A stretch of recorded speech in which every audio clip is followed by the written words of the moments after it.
ನಮಸ್ಕಾರ. ಪುಸ್ತಕ ವಿಚಾರ ಚಾನೆಲ್ಗೆ ನಿಮ್ಗೆಲ್ಲರಿಗೂ ಅತ್ಯಂತ ಆತ್ಮೀಯ ಸ್ವಾಗತ.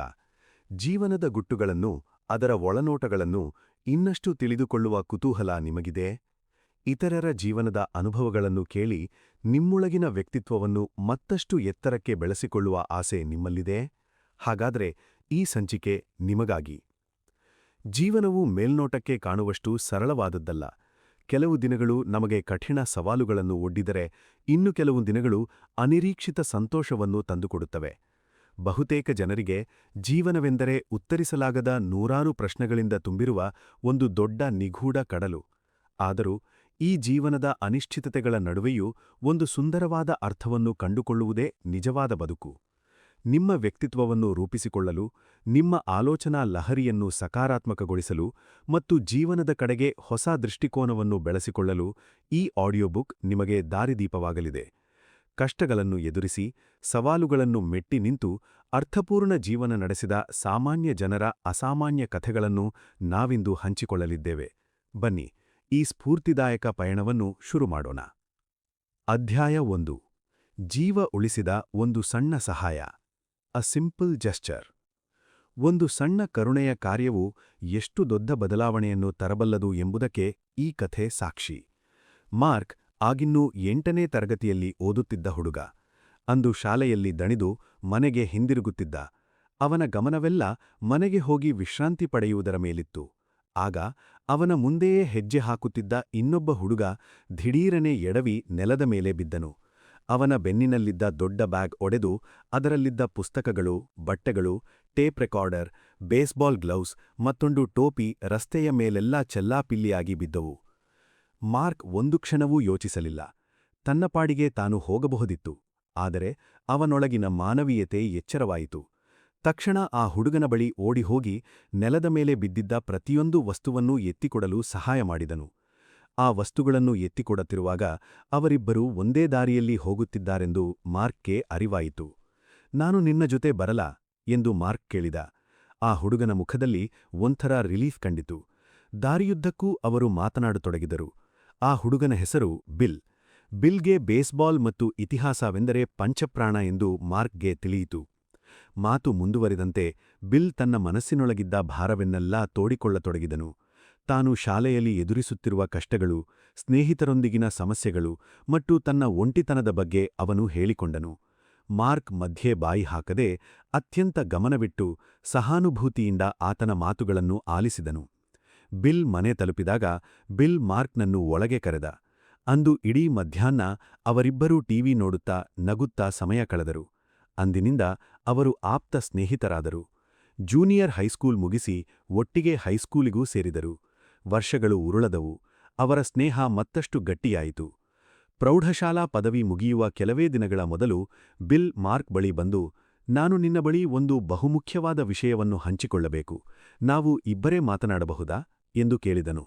ಇಬ್ಬರೂ ಒಂಟಿಯಾಗಿ ಕುಳಿತಾಗ ಬಿಲ್ ಕೇಳಿದ, ನಾವು ಮೊದಲ ಬಾರಿಗೆ ಭೇಟಿಯಾದ ಆ ದಿನ ನಿನಗೆ ನೆನಪಿದೆಯೇ? ಮಾರ್ಕ್ ನಗು, ಖಂಡಿತ ನೆನಪಿದೆ, ನೀನು ರಸ್ತೆಯಲ್ಲಿ ಬಿದ್ದಿದ್ದೆ ಎಂದನು.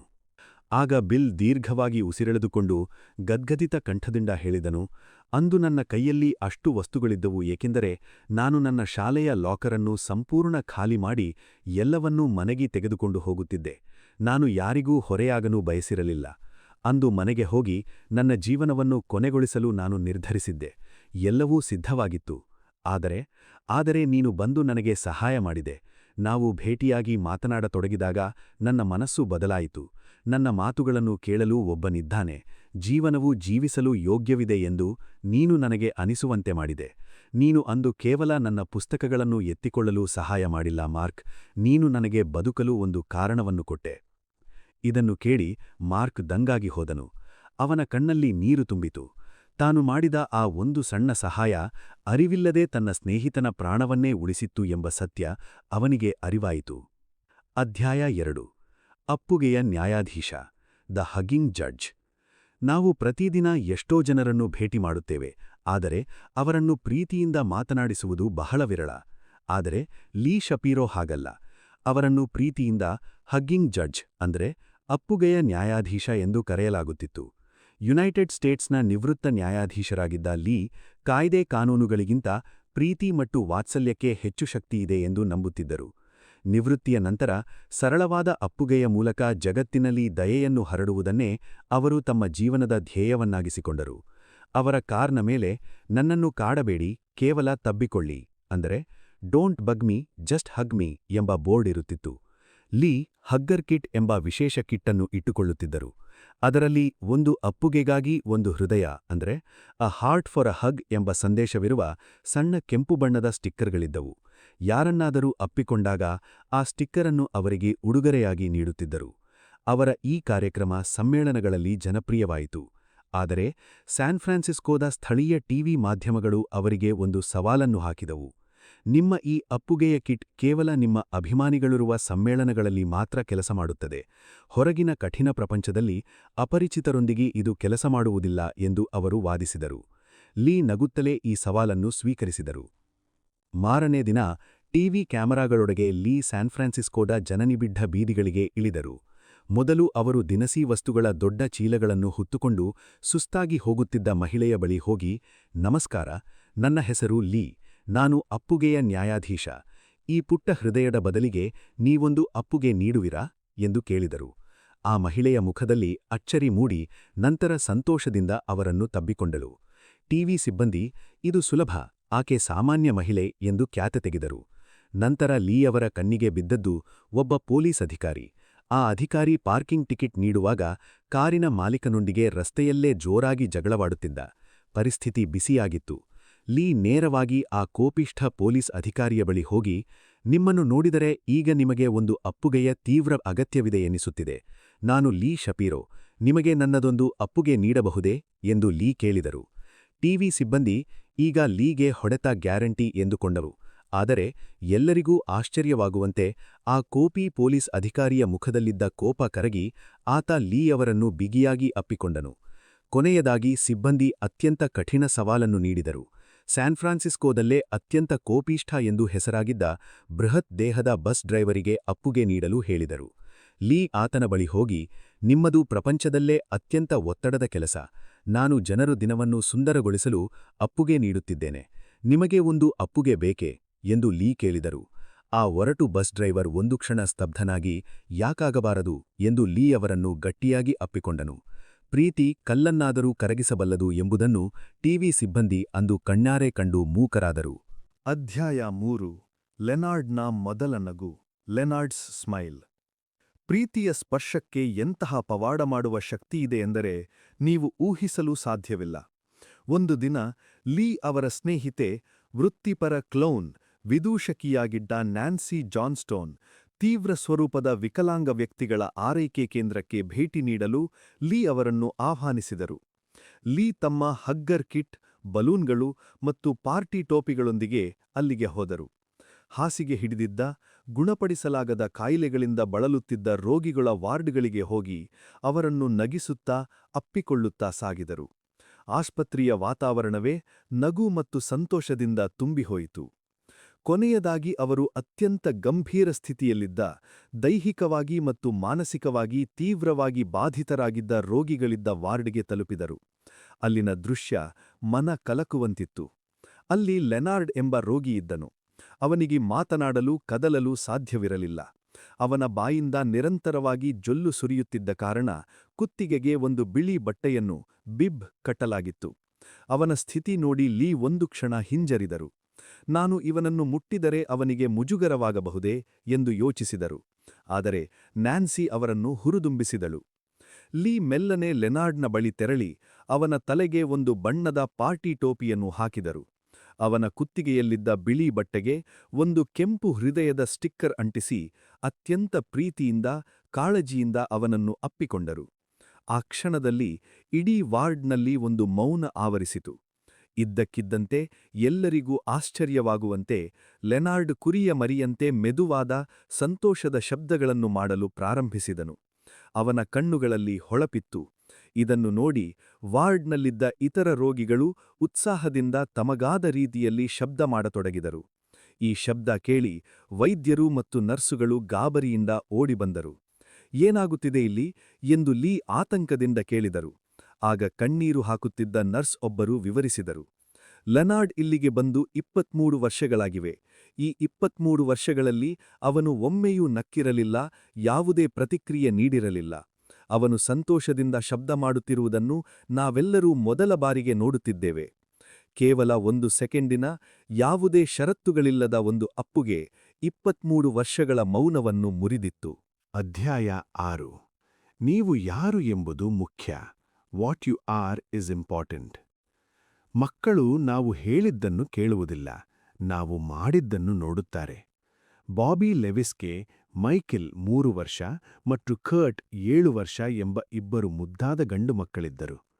ಒಂದು ಭಾನುವಾರದ ಮಧ್ಯಾಹ್ನ ಬಾಬಿ ಅವರನ್ನು ಆಟವಾಡಿಸಲು ಗಾಲ್ಫ್ ಪಾರ್ಕ್ಗೆ ಕರೆದೊಯ್ದರು. ಪಾರ್ಕ್ನ ಗೇಟ್ ಬಳಿ ಟಿಕೆಟ್ ಕೌಂಟರ್ ಇತ್ತು. ಬಾಬಿ ಕೌಂಟರ್ ಬಳಿ ಹೋಗಿ, ಟಿಕೆಟ್ ಬೆಲೆ ಎಷ್ಟು ಎಂದು ಕೇಳಿದರು. ಅಲ್ಲಿನ ಸಿಬ್ಬಂದಿ, ವಯಸ್ಕರಿಗೆ ಮತ್ತು 6 ವರ್ಷ ಮೇಲ್ಪಟ್ಟ ಮಕ್ಕಳಿಗೆ $3, 6 ವರ್ಷದೊಳಗಿನ ಮಕ್ಕಳಿಗೆ ಉಚಿತ ಪ್ರವೇಶ ಎಂದು ಉತ್ತರಿಸಿದನು. ಬಾಬಿ ತಮ್ಮ ಪರ್ಸ್ನಿಂದ $6 ತೆಗೆದು ಸಿಬ್ಬಂದಿಗೆ ನೀಡುತ್ತಾ, ನನ್ನ ಚಿಕ್ಕ ಮಗ ಮೈಕೆಲ್ಗೆ 3 ವರ್ಷ, ಅವನಿಗೇನು ಟಿಕೆಟ್ ಬೇಡ, ಆದರೆ ನನ್ನ ದೊಡ್ಡ ಮಗ ಕರ್ಟ್ಗೆ 7 ವರ್ಷ, ಇದು ನನಗೂ ಮತ್ತು ಅವನಿಗೂ ಸೇರಿ ಹಣ ಎಂದರು. ಕೌಂಟರ್ನಲ್ಲಿದ್ದ ವ್ಯಕ್ತಿ ಆಶ್ಚರ್ಯದಿಂದ ಬಾಬಿ ಮುಖ ನೋಡಿದ. ಸರ್, ನಿಮ್ಮ ದೊಡ್ಡ ಮಗನನ್ನು ನೋಡಿದರೆ 6 ವರ್ಷದವನಂತೆಯೇ ಕಾಣುತ್ತಾನೆ. ಅವನಿಗೆ 6 ವರ್ಷ ಎಂದು ನೀವು ಸುಳ್ಳು ಹೇಳಿದ್ದರೂ ನನಗೆ ತಿಳಿಯುತ್ತಿರಲಿಲ್ಲ. ನೀವು ಆರಾಮಾಗಿ $3 ಉಳಿಸಬಹುದಿತ್ತು ಎಂದನು. ಅದಕ್ಕೆ ಬಾಬಿ ನಗುತ್ತಾ ಬಹಳ ಗಂಭೀರವಾಗಿ ಉತ್ತರಿಸಿದರು, ಹೌದು, ನಾನು ಸುಳ್ಳು ಹೇಳಿದ್ದರೆ ನಿಮಗೆ ತಿಳಿಯುತ್ತಿರಲಿಲ್ಲ. ಆದರೆ ನನ್ನ ಮಕ್ಕಳಿಗೆ ನಾನು ಸುಳ್ಳು ಹೇಳುತ್ತಿದ್ದೇನೆ ಎಂದು ತಿಳಿಯುತ್ತಿತ್ತು. $3 ಉಳಿಸುವುದಕ್ಕಿಂತ ನನ್ನ ಮಕ್ಕಳಿಗೆ ನಾನು ಯಾವ ಮೌಲ್ಯಗಳನ್ನು ಕಲಿಸುತ್ತಿದ್ದೇನೆ ಎಂಬುದು ನನಗೆ ಹೆಚ್ಚು ಮುಖ್ಯ. ನಾವು ಇತರರಿಗೆ ನಾವೇನು ಎಂದು ಹೇಳಿಕೊಳ್ಳಬೇಕಾಗಿಲ್ಲ. ನಮ್ಮ ಪ್ರಾಮಾಣಿಕ ನಡೆಯೇ ನಮ್ಮ ವ್ಯಕ್ತಿತ್ವವನ್ನು ಸಾರುತ್ತದೆ. ಅಧ್ಯಾಯ 7. ಪ್ರೀತಿಯ ಪರಂಪರೆ, ಅ ಲೆಗಸಿ ಆಫ್ ಲವ್. ನಮ್ಮ ತಪ್ಪುಗಳ ಆಚೆಗೂ ನಾವು ನಮ್ಮ ಪ್ರೀತಿಪಾತ್ರರ ಮೇಲೆ ಬೀರುವ ಪ್ರಭಾವ ಎಷ್ಟಿರುತ್ತದೆ ಎಂಬುದರ ಕಥೆಯಿದು. ಆಲ್ ಎಂಬ ಸಾಮಾನ್ಯ ವ್ಯಕ್ತಿ ತನ್ನ ಪತ್ನಿ ಮತ್ತು 2 ಮಕ್ಕಳಾದ ಅರ್ನಿ ಹಾಗೂ ಜೆಸ್ಸಿ ಜೊತೆ ವಾಸಿಸುತ್ತಿದ್ದನು. ಆರ್ಥಿಕವಾಗಿ ಅಷ್ಟೇನೂ ಶ್ರೀಮಂತನಲ್ಲದಿದ್ದರೂ ಪ್ರೀತಿಯಿಂದ ತುಂಬಿದ ಕುಟುಂಬವಾಗಿತ್ತು. ಒಂದು ರಾತ್ರಿ ಹಠಾತ್ತಾಗಿ ಮಗ ಜೆಸ್ಸಿಗೆ ತೀವ್ರ ಹೊಟ್ಟೆನೋವು ಕಾಣಿಸಿಕೊಂಡಿತು. ಆಲ್ ಮತ್ತು ಅವನ ಪತ್ನಿ ಅದು ಸಾಮಾನ್ಯ ಗ್ಯಾಸ್ಟ್ರಿಕ್ ಅಥವಾ ತಿಂದದ್ದು ಜೀರ್ಣವಾಗದಿರಬಹುದು ಎಂದು ಭಾವಿಸಿ ಮಲಗಿ ನಿದ್ದೆ ಮಾಡಲು ಹೇಳಿದರು. ಆದರೆ ವಿಧಿಯ ಆಟ ಬೇರೆಯೇ ಇತ್ತು. ತೀವ್ರವಾದ ಅಪೆಂಡಿಸೈಟಿಸ್ ಒಡೆದು ಜೆಸ್ಸಿ ನಿದ್ದೆಯಲ್ಲೇ ಪ್ರಾಣಬಿಟ್ಟನು. ಈ ಘಟನೆ ಆಲ್ನ ಜೀವನವನ್ನೇ ಬುಡಮೇಲು ಮಾಡಿತು. ತನ್ನ ಮಗನನ್ನು ಆಸ್ಪತ್ರೆಗೆ ಕರೆದೊಯ್ಯಲಿಲ್ಲವಲ್ಲ ಎಂಬ ಅಪರಾಧಿ ಪ್ರಜ್ಞೆ ಅವನನ್ನು ಕೊರೆಯತೊಡಗಿತು. ಆ ಆಘಾತದಿಂದ ಆಲ್ ತೀವ್ರ ಖಿನ್ನತೆಗೆ ಜಾರಿದನು. ಹೆಂಡತಿಯೊಂದಿಗೆ ವಿಚ್ಛೇದನವಾಯಿತು. ತನ್ನ ದುಃಖವನ್ನು ಮರೆಯಲು ವಿಪರೀತ ಮದ್ಯಪಾನಕ್ಕೆ ದಾಸನಾದನು. ಇದ್ದಬದ್ದ ಆಸ್ತಿಯೆಲ್ಲಾ ಕರಗಿತು. ಕೊನೆಗೊಂದು ದಿನ ಒಂಟಿತನ ಮತ್ತು ಹತಾಶೆಯಿಂದ ಆಲ್ ಒಂದು ಹೋಟೆಲ್ ಕೋಣೆಯಲ್ಲಿ ಆತ್ಮಹತ್ಯೆ ಮಾಡಿಕೊಂಡನು. ಲೇಖಕಿ ಬಾಬಿ ಜಿ ಈ ಕಥೆಯನ್ನು ಕೇಳಿದಾಗ ಆಲ್ ಬಗ್ಗೆ ತೀವ್ರ ಕೋಪ ಮತ್ತು ಬೇಸರ ವ್ಯಕ್ತಪಡಿಸಿದರು. ಒಬ್ಬ ಮನುಷ್ಯ ಯಾವುದೇ ಸಾಧನೆ ಮಾಡದೆ ತನ್ನ ಜೀವನವನ್ನು ಹೀಗೆ ಕುಡಿದು ಹಾಳು ಮಾಡಿಕೊಳ್ಳುವುದೇ ಎಂದು ಅವರು ಕೊಂಡರು. ಆದರೆ ಕೆಲವು ದಿನಗಳ ನಂತರ ಅವರು ಆಲ್ನ ಇನ್ನೊಬ್ಬ ಮಗ ಅರ್ನಿಯನ್ನು ಭೇಟಿಯಾದಾಗ ಅವರಿಗೆ ಆಶ್ಚರ್ಯ ಕಾದಿತ್ತು. ಅರ್ನಿ ಅತ್ಯಂತ ದಯಾಮಯಿ, ಸಕಾರಾತ್ಮಕ ಮತ್ತು ಸಮಾಜಮುಖಿ ವ್ಯಕ್ತಿಯಾಗಿದ್ದನು. ಒಬ್ಬ ಕುಡಿಕ ತಂದೆಯೊಡನೆ ಬೆಳೆದ ತನ್ನ ತಮ್ಮನ ಸಾವನ್ನು ನೋಡಿದ ಅರ್ನಿ ಹೇಗೆ ಇಷ್ಟು ಒಳ್ಳೆಯವನಾಗಿದ್ದಾನೆ ಎಂದು ಲೇಖಕಿಗೆ ಅರ್ಥವಾಗಲಿಲ್ಲ. ಅವರು ನೇರವಾಗಿ ಅರ್ನಿಯನ್ನು ಕೇಳಿದರು, ನಿನ್ನ ತಂದೆಯ ಆ ಪರಿಸ್ಥಿತಿಯನ್ನು ಕಂಡು ನಿನಗೆ ಜಗತ್ತಿನ ಮೇಲೆ ನಿನ್ನ ತಂದೆಯ ಮೇಲೆ ದ್ವೇಷ ಬರಲಿಲ್ಲವೇ ಎಂದು. ಅದಕ್ಕೆ ಅರ್ನಿ ಒಂದು ಮಂದಹಾಸ ಬೀರಿ ಉತ್ತರಿಸಿದನು, ನನ್ನ ತಂದೆ ಬಹಳ ತಪ್ಪುಗಳನ್ನು ಮಾಡಿರಬಹುದು, ಆದರೆ ಅವರು ಪ್ರತಿದಿನ ರಾತ್ರಿ ಎಷ್ಟೇ ಕುಡಿದು ಬಂದಿದ್ದರೂ ನನ್ನನ್ನು ಗಟ್ಟಿಯಾಗಿ ಅಪ್ಪಿಕೊಂಡು ನಾನು ನಿನ್ನನ್ನು ಪ್ರೀತಿಸುತ್ತೇನೆ ಮಗನೇ ಎಂದು ಹೇಳುತ್ತಿದ್ದರು. ಅವರು ನನ್ನನ್ನು ಎಂದಿಗೂ ನಿರ್ಲಕ್ಷಿಸಲಿಲ್ಲ. ನನಗೆ ನೆನಪಿರುವುದು ಆ ಪ್ರೀತಿ ಮಾತ್ರ. ಆಲ್ ಜಗತ್ತಿನ ದೃಷ್ಟಿಯಲ್ಲಿ ಸೋತಿರಬಹುದು, ಆದರೆ ತನ್ನ ಮಗನಿಗೆ ಒಂದು ಪ್ರೀತಿಯ ಪರಂಪರೆಯನ್ನು, ಕರುಣೆಯ ಮೌಲ್ಯವನ್ನು ಬಿಟ್ಟು ಹೋಗುಮಲ್ಲಿ ಅವನು ಗೆದ್ದಿದ್ದನು. ಅಧ್ಯಾಯ 8. ಒಂದು ಕೈಯ ಚಿತ್ರ, ದ ಹ್ಯಾಂಡ್. ನಾವು ಕೃತಜ್ಞರಾಗಿರಲು ದೊಡ್ಡ ದೊಡ್ಡ ವಸ್ತುಗಳೇ ಬೇಕಿಲ್ಲ. ಅಮೆರಿಕಾದಲ್ಲಿ ಥ್ಯಾಂಕ್ಸ್ ಗಿವಿಂಗ್ ಹಬ್ಬದ ದಿನ 1ನೇ ತರಗತಿಯ ಶಿಕ್ಷಕಿಯೊಬ್ಬಳು ಮಕ್ಕಳಿಗೆ, ನೀವು ಜೀವನದಲ್ಲಿ ಯಾವುದಕ್ಕೆ ಹೆಚ್ಚು ಕೃತಜ್ಞರಾಗಿದ್ದೀರಿ ಅದರ ಚಿತ್ರವನ್ನು ಬಿಡಿಸಿ ಎಂದು ಹೇಳಿದಳು. ಆ ಶಾಲೆಯ ಮಕ್ಕಳೆಲ್ಲರೂ ಅತ್ಯಂತ ಬಡ ಕುಟುಂಬದಿಂದ ಬಂದವರು. ಅವರಿಗೆ ತಿನ್ನಲೂ ಸರಿಯಾಗಿ ಆಹಾರವೂ ಇರಲಿಲ್ಲ. ಹಾಗಾಗಿ ಆ ಮಕ್ಕಳು ಕೃತಜ್ಞರಾಗಿರಲು ಅಂಥದ್ದೇನೂ ಇಲ್ಲ. ಹೆಚ್ಚೆಂದರೆ ತಾವು ತಿನ್ನಲು ಬಯಸುವ ಕೋಳಿ ಮಾಂಸ ಅಥವಾ ಹಣ್ಣುಗಳ ಚಿತ್ರ ಬಿಡಿಸಬಹುದು ಎಂದು ಶಿಕ್ಷಕಿ ಭಾವಿಸಿದಳು. ಎಲ್ಲಾ ಮಕ್ಕಳು ತಮ್ಮ ತಮ್ಮ ಚಿತ್ರಗಳನ್ನು ತಂದಿಟ್ಟರು. ಆದರೆ ಡಗ್ಲಸ್ ಎಂಬ ಒಂಟಿಯೂ ಮೌನಿಯೂ ಆದ ಮಗು ತಂದಿಟ್ಟ ಚಿತ್ರ ನೋಡಿ ಶಿಕ್ಷಕಿಗೆ ಆಶ್ಚರ್ಯವಾಯಿತು.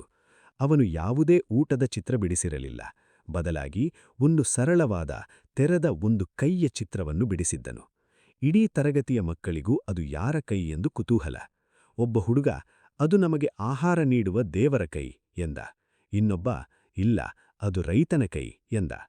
ಎಲ್ಲಾ ಮಕ್ಕಳು ಹೊರಗೆ ಆಟವಾಡಿಲಲು ಹೋದಾಗ ಶಿಕ್ಷಕಿ ಮೆಲ್ಲನೆ ಡಗ್ಲಸ್ ಬಳಿ ಬಂದು, ಮಗು, ಇದು ಯಾರ ಕೈ ಎಂದು ಕೇಳಿದಳು. ಡಗ್ಲಸ್ ಅತ್ಯಂತ ಮುಗ್ಧತೆಯಿಂದ ಅವಳ ಮುಖ ನೋಡಿ ಹೇಳಿದನು, ಅದು ನಿಮ್ಮ ಕೈ ಟೀಚರ್. ಶಿಕ್ಷಕಿಯ ಕಣ್ಣುಗಳು ಒದ್ದೆಯಾದವು. ಡಗ್ಲಸ್ ಶಾಲೆಗೆ ಬಂದಾಗೆಲ್ಲ ಒಂಟಿಯಾಗಿರುತ್ತಿದ್ದ.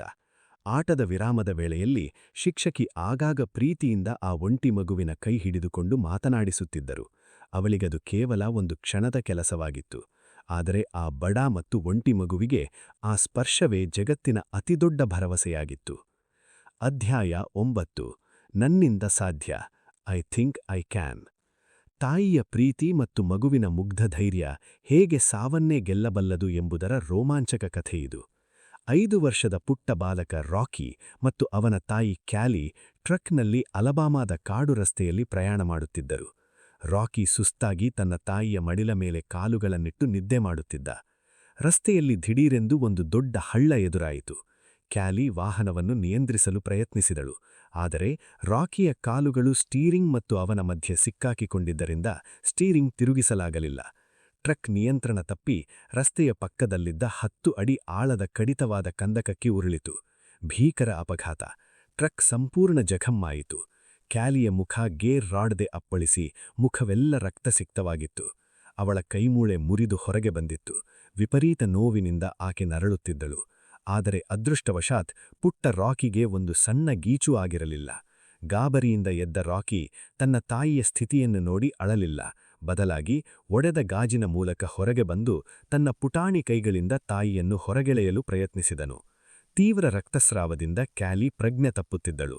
ನನ್ನನ್ನು ಇಲ್ಲಿಯೇ ಬಿಟ್ಟುಬಿಡು ಮಗು, ನನಗೆ ತುಂಬಾ ನಿದ್ದೆ ಬರುತ್ತಿದೆ ಎಂದು ಆಕೆ ಕಣ್ಣು ಮುಚ್ಚಿದಳು. ಆದರೆ ರಾಕಿ ಅವಳನ್ನು ಬಿಡಲಿಲ್ಲ. ಹೇಗೋ ಮಾಡಿ ತಾಯಿಯನ್ನು ಹೊರಗೆ ತಂದ. ಕಡಿತವಾದ ಬೆಟ್ಟವನ್ನು ಹತ್ತಿ ರಸ್ತೆಗೆ ಹೋಗಬೇಕು. ತಾಯಿಗೆ ನಡೆಯಲು ಸಾಧ್ಯವಿರಲಿಲ್ಲ. ರಾಕಿ ಅವಳನ್ನು ಹಿಡಿದುಕೊಂಡು ಇಬ್ಬರೂ ತೆವಳುತ್ತಾ ಬೆಟ್ಟ ಹತ್ತಲು ಶುರುಮಾಡಿದರು. ನೋವು ತಾಳಲಾರದೆ ಕ್ಯಾಲಿ ಅರ್ಧ ದಾರಿಯಲ್ಲೇ ಕುಸಿದು ಬಿದ್ದಳು. ಆಗ ರಾಕಿ ಅವಳ ಕಿವಿಯ ಬಳಿ ಹೋಗಿ ಶಾಲೆಯಲ್ಲಿ ಕಲಿತಿದ್ದ ನನ್ನಿಂದ ಸಾಧ್ಯ, the little engine that could ಎಂಬ ಕಥೆಯನ್ನು ನೆನಪಿಸಿದನು. ಕಷ್ಟವೆಂದಾಗ ಆ ಪುಟ್ಟ ರೈಲು ಹೇಗೆ ಮುಂದೆ ಸಾಗಿತು ಎಂದು ಹೇಳುತ್ತಾ, ನನಗೆ ಗೊತ್ತು ಅಮ್ಮ, ನೀನು ಇದನ್ನು ಮಾಡಬಲ್ಲೆ, ಕಮಾನ್ ಅಮ್ಮ ಎಂದು ಹುರಿದುಂಬಿದನು. ಮಗನ ಆ ಧೈರ್ಯದ ಮಾತುಗಳು ಕ್ಯಾಲಿಯ ನರನಾಡಿಗಳಲ್ಲಿ ವಿದ್ಯುತ್ ಸಂಚಾರ ಮಾಡಿತು. ಕೊನೆಗೂ ಅವರು ರಸ್ತೆಯನ್ನು ತಲುಪಿದರು. ಅಲ್ಲಿಯವರೆಗೆ ಕಲ್ಲು ಬಂಡೆಯಾಗಿದ್ದ ರಾಕಿ ರಸ್ತೆಗೆ ಬಂದ ತಕ್ಷಣ ತಾಯಿಯ ರಕ್ತಸಿಕ್ತ ಮುಖ ನೋಡಿ ಜೋರಾಗಿ ಅಳಲಾರಂಭಿಸಿದನು. ರಸ್ತೆಯಲ್ಲಿ ಹೋಗುತ್ತಿದ್ದ ಕಾರನ್ನು ನಿಲ್ಲಿಸಿ ಸಹಾಯ ಪಡೆದರು. ತನ್ನ 5 ವರ್ಷದ ಮಗನ ಪ್ರೋತ್ಸಾಹವಿಲ್ಲದ್ದರೆ ತಾನು ಅಂದು ಬದುಕುಳಿಯಲಿಲ್ಲವೆಂದು ಕ್ಯಾಲಿ ಹೆಮ್ಮೆಯಿಂದ ಹೇಳಿಕೊಳ್ಳುತ್ತಾಳೆ. ಅಧ್ಯಾಯ 10. 333ರ ಕಥೆ. The 333 story. ನಾವು ನಕಾರಾತ್ಮಕತೆಯನ್ನು ಬಿಟ್ಟು ಸಕಾರಾತ್ಮಕತೆಯ ಕಡೆಗೆ ದೃಷ್ಟಿ ಹರಿಸಿದಾಗ ಅಸಾಧ್ಯವೂ ಸಾಧ್ಯವಾಗುತ್ತದೆ. ಕೆನಡಾದ ಬ್ಯಾರಿ ಎಂಬ ನಗರದಲ್ಲಿ ಭೀಕರ ಸುಂಟರಗಾಳಿ ಅಪ್ಪಳಿಸಿ ಇಡೀ ನಗರವೇ ನಾಶವಾಗಿತ್ತು. ಜನರು ಮನೆ, ಆಸ್ತಿ, ಪ್ರೀತಿಪಾತ್ರರನ್ನು ಕಳೆದುಕೊಂಡು ಬೀದಿಗೆ ಬಿದ್ದಿದ್ದರು. ಈ ವಿನಾಶವನ್ನು ಕಣ್ಣಾರೆ ಕಂಡ ಟೆಲಿಮೀಡಿಯಾ ಕಂಪನಿಯ ಉಪಾಧ್ಯಕ್ಷ ಬಾಬ್ ಟೆಂಪಲ್ಟನ್ ಆ ಜನರಿಗೆ ಏನಾದರೂ ದೊಡ್ಡ ಸಹಾಯ ಮಾಡಲೇಬೇಕು ಎಂದು ನಿರ್ಧರಿಸಿದರು. ಅವರು ತಮ್ಮ ಕಚೇರಿಗೆ ಬಂದು ತಮ್ಮ ಎಲ್ಲಾ ಹಿರಿಯ ಉದ್ಯೋಗಿಗಳನ್ನು ಮೀಟಿಂಗ್ಗೆ ಕರೆದರು. ಬೋರ್ಡ್ನ ಮೇಲೆ 3 ದೊಡ್ಡ 3 ಅಂಕಿಗಳನ್ನು ಬರೆದರು. ಆಮೇಲೆ ಹೇಳಿದರು, ನಾವು ಕೇವಲ 3 ದಿನಗಳಲ್ಲಿ ನಮ್ಮ ರೇಡಿಯೋ ಕೇಂದ್ರಗಳಲ್ಲಿ ಬರುವ 3 ಗಂಟೆಗಳ ವಿಶೇಷ ಕಾರ್ಯಕ್ರಮದ ಮೂಲಕ ಸಂತ್ರಸ್ತರಿಗಾಗಿ $3 ಮಿಲಿಯನ್ ಹಣವನ್ನು ಸಂಗ್ರಹಿಸಬೇಕು. ಇದು ನಮ್ಮ ಗುರಿ. ಮೀಟಿಂಗ್ನಲ್ಲಿದ್ದವರೆಲ್ಲ ನಿಬ್ಬೆರಗಾದರು. ಇದು ಅಸಾಧ್ಯ. ನಮ್ಮ ರೇಡಿಯೋ ಕೇಂದ್ರಗಳು ಕೇವಲ 2 ರಾಜ್ಯಗಳಲ್ಲಿವೆ. 3 ದಿನದಲ್ಲಿ ಇಷ್ಟು ದೊಡ್ಡ ಮೊತ್ತ ಸಂಗ್ರಹಿಸಲು ಸಾಧ್ಯವೇ ಇಲ್ಲ ಎಂದು ಗೊಣಗಿದರು. ಆಗ ಟೆಂಪಲ್ಟನ್ ಬೋರ್ಡ್ನ ಮೇಲೆ ಒಂದು ಗೆರೆ ಎಳೆದು 2 ಭಾಗ ಮಾಡಿದರು. ಒಂದು ಕಡೆ ನಾವು ಏಕೆ ಮಾಡಬಾರದು ಅಥವಾ ಸಾಧ್ಯವಿಲ್ಲ ಎಂದು ಬರೆದು ಅದರ ಮೇಲೆ ದೊಡ್ಡ ಎಕ್ಸ್ ಇಂಟು ಮಾರ್ಕ್ ಹಾಕಿದರು. ಮತ್ತೊಂದು ಕಡೆ ನಾವು ಹೇಗೆ ಮಾಡಬಹುದು ಎಂದು ಬರೆದರು. ನನಗೆ ಇದು ಸಾಧ್ಯವಿಲ್ಲ ಎನ್ನಲು 100 ಕಾರಣಗಳು ಬೇಡ, ಇದನ್ನು ಹೇಗೆ ಸಾಧಿಸಬಹುದು ಎಂಬ ಒಂದೊಂದು ಐಡಿಯಾ ಕೊಡಿ ಎಂದರು. ಕೆಲಸಗಾರರ ದೃಷ್ಟಿಕೋನ ಬದಲಾಯಿತು. ಚರ್ಚೆ ಶುರುವಾಯಿತು. ದೇಶದ ಎಲ್ಲಾ ರೇಡಿಯೋ ಕೇಂದ್ರಗಳೊಂದಿಗೆ ಕೈಜೋಡಿಸುವ ಐಡಿಯಾ ಬಂತು. ಟಿವಿ ನಿರೂಪಕರನ್ನು ರೇಡಿಯೋಗೆ ತರುವ ಐಡಿಯಾ ಬಂತು. ಕೇವಲ 3 ದಿನಗಳಲ್ಲಿ ಹಗಲಿರುಳು ಶ್ರಮಿಸಿ ಕೆನಡಾದಾದ್ಯಂತ 50 ರೇಡಿಯೋ ಕೇಂದ್ರಗಳಲ್ಲಿ ಏಕಕಾಲದಲ್ಲಿ ಕಾರ್ಯಕ್ರಮ ಪ್ರಸಾರ ಮಾಡಿದರು. ಆಶ್ಚರ್ಯವೆಂದರೆ ಅವರು ಅಂದುಕೊಂಡಂತೆ ಕೇವಲ 3 ಗಂಟೆಗಳಲ್ಲಿ ಭರ್ತಿ $3 ಮಿಲಿಯನ್ ಹಣವನ್ನು ದೇಣಿಗೆಯಾಗಿ ಸಂಗ್ರಹಿಸಿದರು. ನಮ್ಮ ಗಮನ ಏಕೆ ಸಾಧ್ಯವಿಲ್ಲ ಎಂಬುದರ ಬದಲು ಹೇಗೆ ಸಾಧಿಸಬಹುದು ಎಂಬುದರ ಮೇಲಿದ್ದರೆ ಪವಾಡಗಳೇ ನಡೆಯುತ್ತವೆ. ಅಧ್ಯಾಯ 11. ಓದಲು ಬಾರದ ಮನುಷ್ಯ, ದ ಮ್ಯಾನ್ ಹೂ ಕುಡಿಂಟ್ ರೀಡ್. ನಮ್ಮ ನ್ಯೂನ್ಯತೆಗಳನ್ನು ಮುಚ್ಚಿಟ್ಟುಕೊಳ್ಳುವ ಬದಲು ಅವುಗಳನ್ನು ಎದುರಿಸಿದಾಗ ಮಾತ್ರ ನಮಗೆ ಸ್ವಾತಂತ್ರ್ಯ ಸಿಗುತ್ತದೆ. ಜಾನ್ ಕಾರ್ಕ್ರನ್ ಎಂಬ ವ್ಯಕ್ತಿಯ ಕಥೆಯಿದು.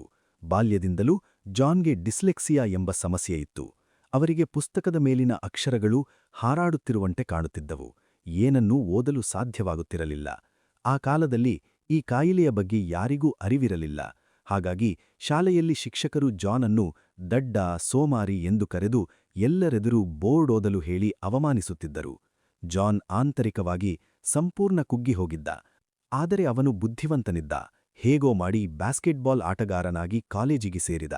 ಅಲ್ಲಿಯೂ ಕೇವಲ ಬಹು ಆಯ್ಕೆಯ ಪ್ರಶ್ನೆಗಳಿರುವ ವಿಷಯಗಳನ್ನು ಮಾತ್ರ ಆರಿಸಿಕೊಂಡು ಬೇರೆಯವರ ಸಹಾಯದಿಂದ ಹೇಗೋ ಮಾಡಿ ಪದವಿ ಮುಗಿಸಿ ಆಶ್ಚರ್ಯಕರ ರೀತಿಯಲ್ಲಿ ಒಬ್ಬ ಶಿಕ್ಷಕನಾಗಿಯೇ ವೃತ್ತಿ ಆರಂಭಿಸಿದ. ಶಾಲೆಯಲ್ಲಿ ಮಕ್ಕಳಿಗೆ ಪುಸ್ತಕ ಓದಲು ಹೇಳಿ ತಾನು ಕೇವಲ ಕೇಳಿಸಿಕೊಳ್ಳುತ್ತಿದ್ದ. ನಂತರ ರಿಯಲ್ ಎಸ್ಟೇಟ್ ವ್ಯವಹಾರಕ್ಕೆ ಇಳಿದು ತನ್ನ ಬುದ್ಧಿವಂತಿಕೆಯಿಂದ ಕೋಟ್ಯಾಧಿಪತಿಯಾದ.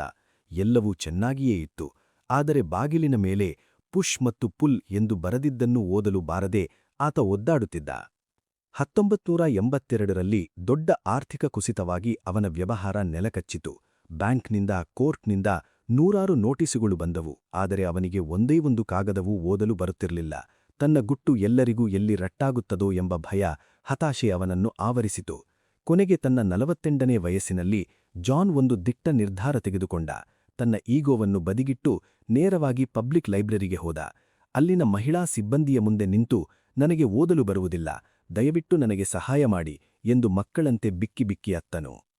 ಆ ಲೈಬ್ರರಿಯವರು 65 ವರ್ಷದ ಒಬ್ಬ ವಯಸ್ಸಾದ ಶಿಕ್ಷಕಿಯನ್ನು ಜಾನ್ಗೆ ಟ್ಯೂಟರ್ ಆಗಿ ನೇಮಿಸಿದರು. ಆಕೆ ಕೇವಲ 3 ವರ್ಷದ ಮಗುವಿಗೆ ಕಲಿಸುವಂತೆ ಜಾನ್ಗೆ ABCD ಎಂದ ಅಕ್ಷರಗಳನ್ನು ಕಲಿಸಲು ಶುರು ಮಾಡಿದಳು.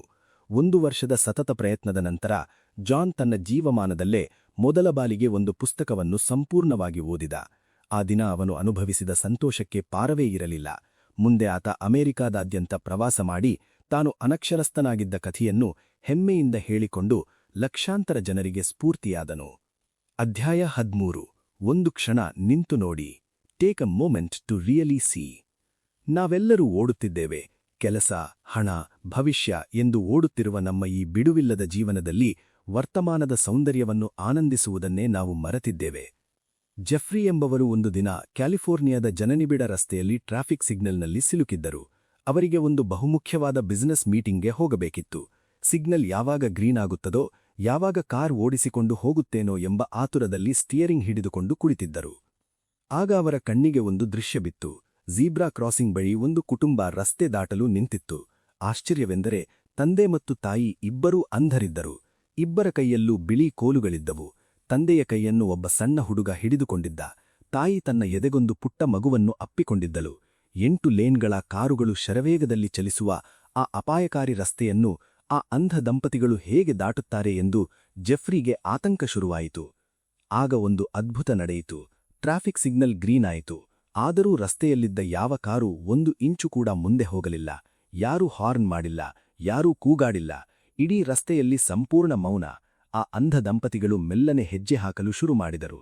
ಆಗ ಕಾರಿನಲ್ಲಿದ್ದ ಅಪರಿಚಿತರು ತಮ್ಮ ಕಿಟಕಿ ಗ್ಲಾಸ್ ಇಳಿಸಿ, ಸ್ವಲ್ಪ ಬಲಕ್ಕೆ ಬನ್ನಿ, ಹೌದು, ಈಗ ನೇರವಾಗಿ ಹೆಜ್ಜೆ ಹಾಕಿ, ಹುಷಾರು ಎಂದು ಪ್ರೀತಿಯಿಂದ ದಾರಿ ತೋರಿಸುತ್ತಾ ಆ ಕುಟುಂಬ ಸುರಕ್ಷಿತವಾಗಿ ರಸ್ತೆ ದಾಟಲು ಸಹಾಯ ಮಾಡಿದರು. ಆ ಕುಟುಂಬ ರಸ್ತೆ ದಾಟಿದ ನಂತರವೇ ಎಲ್ಲಾ ಕಾರುಗಳು ಮುಂದೆ ಸಾಗಿದವು. ಈ ಘಟನೆ ಜೆಫ್ರಿಯ ಮನಸ್ಸಿನಲ್ಲಿ ಆಳವಾದ ಸಂಚಲನ ಉಂಟುಮಾಡಿತು. ನಾವೆಲ್ಲರೂ ಕಣ್ಣುಗಳಿದ್ದರೂ ಎಷ್ಟೋ ಸುಂದರ ವಿಷಯಗಳನ್ನು ನೋಡಲು ಅನುಭವಿಸಲು ಮರೆತಿದ್ದೇವೆ ಎಂಬ ಸತ್ಯ ಅವರಿಗೆ ಅರಿವಾಯಿತು. ನಮ್ಮ ಈ ದಿನನಿತ್ಯದ ಓಟದ ನಡುವೆ ಒಂದು ಕ್ಷಣ ನಿಂತು ಸುತ್ತಮುತ್ತಲಿನ ಪ್ರಪಂಚವನ್ನು, ಜನರನ್ನು ಗಮನಿಸಿದರೆ ಜೀವನದ ನಿಜವಾದ ಅರ್ಥ ನಮಗೆ ಸಿಗುತ್ತದೆ. ಅಧ್ಯಾಯ 13 ಮುಕ್ತಾಯ ಮತ್ತು ಜೀವನ ಪಾಠಗಳು. ಸ್ನೇಹಿತರೆ, ಈ ಎಲ್ಲಾ ನಿಜ ಕಥೆಗಳ ಮೂಲಕ ನಾವು ನಮ್ಮ ಜೀವನಕ್ಕೆ ಅನ್ವಯಿಸಿಕೊಳ್ಳಬಹುದಾದ ಅನೇಕ ಪ್ರಮುಖ ಪಾಠಗಳನ್ನು ಕಲಿತಿದ್ದೇವೆ. ಮೊದಲನೆಯದಾಗಿ, ಪ್ರೀತಿಯ ಅಪಾರ ಶಕ್ತಿ. ಪ್ರೀತಿಯನ್ನು ಕೇವಲ ಮನಸ್ಸಿನಲ್ಲಿಟ್ಟುಕೊಂಡರೆ ಸಾಲದು, ಅದನ್ನು ವ್ಯಕ್ತಪಡಿಸಬೇಕು. ಇತರರಿಗೆ ಸಹಾಯ ಮಾಡುವುದೇ ಜೀವನದ ಅತಿದೊಡ್ಡ ಸಾರ್ಥಕತೆ. ಎರಡನೆಯದಾಗಿ, ನಿಮ್ಮನ್ನು ನೀವು ಪ್ರೀತಿಸುವುದು. Self love. ಜಗತ್ತಿನೆದುರು ಯಶಸ್ವಿಯಾಗಲು ನೀವು ನಿಮ್ಮ ತನವನ್ನು ಬದಲಾಯಿಸಿಕೊಳ್ಳಬೇಕಿಲ್ಲ, ನೀವು ನೀವಾಗಿರುವುದೇ ನಿಮ್ಮ ದೊಡ್ಡ ಶಕ್ತಿ. ಮೂರನೆಯದಾಗಿ, ಉತ್ತಮ ಪೋಷಕತ್ವ. ಮಕ್ಕಳಿಗೆ ಬರೀ ಬುದ್ಧಿವಾದ ಹೇಳುವುದಕ್ಕಿಂತ ನಿಮ್ಮ ಆಚರಣೆಗಳ ಮೂಲಕ, ಪ್ರಾಮಾಣಿಕತೆಯ ಮೂಲಕ ಅವರಿಗೆ ಒಂದು ಅತ್ಯುತ್ತಮ ಆದರ್ಶವಾಗಿರಿ. ನಾಲ್ಕನೆಯದಾಗಿ, ಕೃತಜ್ಞತಾಭಾವ. ಗ್ರ್ಯಾಟಿಟ್ಯೂಡ್. ಕಣ್ಣಿಗೆ ಕಾಣುವ ಭೌತಿಕ ವಸ್ತುಗಳಿಗಿಂತ ಹೃದಯಕ್ಕೆ ಮಾತ್ರ ನಿಲುಕುವ ಸಣ್ಣ ಸಣ್ಣ ರಚನೆಗಳಿಗೆ, ದಯೆಯ ಕಾರ್ಯಗಳಿಗೆ ಕೃತಜ್ಞರಾಗಿರಿ. ಐದನೆಯದಾಗಿ, ಸ್ಥೈರ್ಯ ಮತ್ತು ಛಲ. ಎಷ್ಟೇ ಕಷ್ಟ ಬಂದರೂ, ಸಾವು ಎದುರಿದ್ದರೂ ಬಿಟ್ಟುಕೊಡದಿರುವ ಮನೋಭಾವ. ಅಸಾಧ್ಯವೆನ್ನುವುದನ್ನು ಕೇವಲ ಒಂದು ದೃಷ್ಟಿಕೋನದ ಬದಲಾವಣೆಯಿಂದ ಸಾಧ್ಯ ಮಾಡಬಹುದು. ಕೊನೆಯದಾಗಿ, ದಯೆ ಎಂಬ ಸಾರ್ವತ್ರಿಕ ಭಾಷೆ. ಪ್ರಪಂಚದಲ್ಲಿ ಜಾತಿ, ಧರ್ಮ, ಭಾಷೆಗಳು ಬೇರೆ ಇರಬಹುದು, ಆದರೆ ದಯೆ ಎಂಬುದು ಎಲ್ಲರಿಗೂ ಅರ್ಥವಾಗುವ ಒಂದೇ ಒಂದು ಭಾಷೆ. ನಿಜವಾದ ಸಂತೋಷವಿರುವುದು ನಾವು ಏನನ್ನು ಪಡೆದೆವು ಎಂಬುದರಲ್ಲ, ನಾವು ಏನನ್ನು ನೀಡಿದೆವು ಎಂಬುದರಲ್ಲಿ. ಪುಸ್ತಕ ವಿಚಾರ ಚಾನೆಲ್ನ ಈ ಸುದೀರ್ಘವಾದ ಮತ್ತು ಸ್ಫೂರ್ತಿದಾಯಕ ಆಡಿಯೋ ಬುಕ್ ಅನ್ನು ಇಷ್ಟು ಹೊತ್ತು ಅತ್ಯಂತ ಪ್ರೀತಿಯಿಂದ ಆಲಿಸಿದ್ದಕ್ಕಾಗಿ ನಿಮ್ಮೆಲ್ಲರಿಗೂ ಹೃತ್ಪೂರ್ವಕ ಧನ್ಯವಾದಗಳು. ಈ ಕಥೆಗಳು ನಿಮ್ಮ ದಿನನಿತ್ಯದ ಓಟಕ್ಕೆ ಸ್ವಲ್ಪ ವಿರಾಮ ನೀಡಿ, ಜೀವನದ ಸಣ್ಣ ಸಣ್ಣ ಸಂತೋಷಗಳನ್ನು ಅನುಭವಿಸಲು ಮತ್ತು ಇತರರೊಂದಿಗೆ ಉತ್ತಮ ಬಾಂಧವ್ಯ ಬೆಳೆಸಲು ನಿಮಗೆ ಸ್ಫೂರ್ತಿಯಾಗಲಿ ಎಂದು ಆಶಿಸುತ್ತೇನೆ. ನೆನಪಿರಲಿ, ದಯೆ ಮತ್ತು ಕೃತಜ್ಞತೆಯ ಸಣ್ಣ ಕಾರ್ಯಗಳಿಂದಲೇ ಜೀವನದ ಅತಿದೊಡ್ಡ ಸಂತೋಷಗಳು ನಮ್ಮನ್ನು ಹುಡುಕಿಕೊಂಡು ಬರುತ್ತವೆ. ಈ ವಿಡಿಯೋ ನಿಮಗೆ ಇಷ್ಟವಾಗಿದ್ದರೆ ದಯವಿಟ್ಟು ಲೈಕ್ ಮಾಡಿ. ಈ ಕಥೆಗಳಲ್ಲಿ ನಿಮಗೆ ಯಾವುದು ಹೆಚ್ಚು ಇಷ್ಟವಾಯಿತು ಎಂಬುದನ್ನು ಕಮೆಂಟ್ ಮೂಲಕ ನಮಗೆ ತಿಳಿಸಿ. ನಿಮ್ಮ ಸ್ನೇಹಿತರೊಂದಿಗೆ ಹಂಚಿಕೊಳ್ಳಿ ಮತ್ತು ನಮ್ಮ ಪುಸ್ತಕ ವಿಚಾರ ಚಾನೆಲ್ಗೆ ಸಬ್ಸ್ಕ್ರೈಬ್ ಮಾಡಲು ಖಂಡಿತ ಮರೆಯಬೇಡಿರಿ. ಮತ್ತಷ್ಟು ಅತ್ಯುತ್ತಮ ಪುಸ್ತಕಗಳ ಅದ್ಭುತ ವಿಚಾರಗಳೊಂದಿಗೆ ಮುಂದಿನ ಸಂಚಿಕೆಯಲ್ಲಿ ನಿಮ್ಮನ್ನು ಭೇಟಿಯಾಗುತ್ತೇನೆ. ಅಲ್ಲಿಯವರೆಗೆ ನಗುನಗುತ್ತಾ ಇರಿ. ಶುಭವಾಗಲಿ.